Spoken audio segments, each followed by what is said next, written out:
True Crime Part 5. I've never told this story before. There was a girl who went missing in my hometown when I was a kid. Her name was Maura Murray, and she was 21 years old. One evening in 2004, Maura was driving home from college when she crashed her car into a ditch on the side of the road.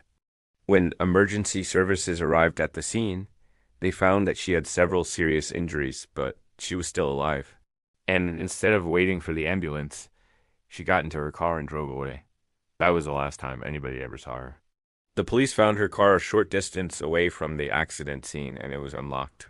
Her purse and her cell phone were inside the car. She had been reported missing by her family. And 2 days after the incident, they released this very strange statement saying that she might be with someone she met online, which I think is very suspicious.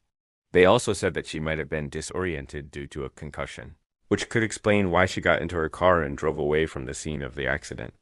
But it was very uncharacteristic of her to just leave her car and not be seen since. What is really strange is that the police never found any trace of her in the 5 years that followed. No credit card activity, no bank withdrawals, no cell phone activity. It was like she vanished into thin air. In 2009, the case went cold and they weren't able to find any new leads until 2016 when they brought in a forensic artist to create a composite sketch of what Maura may have looked like in 2004. Now, here's where things get really creepy. After they released the sketch, a woman came forward claiming that she had seen Maura in a Walmart parking lot in New Hampshire in 2014, which would have been 10 years after she went missing.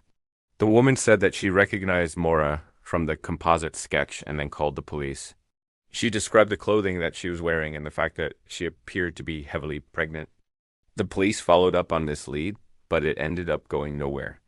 They were unable to find any evidence that Maura was ever pregnant or that she had lived in New Hampshire after 2004, and the case went cold once again.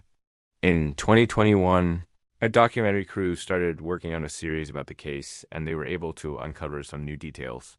Apparently, Maura had been communicating with several men over the internet in the weeks leading up to her disappearance. One of these men even claimed that Maura had sent him a message saying that she was being stalked by a man she met on Craigslist and that she believed he was going to kill her. The police are still trying to identify the man that she was referring to in her message, and they're re-asking anybody with information to please come forward. Thank you guys for watching. Please like and share this video if you think it will help the police find Maura Murray. Subscribe and hit the bell notification for more true crime stories. See you next time. Bye.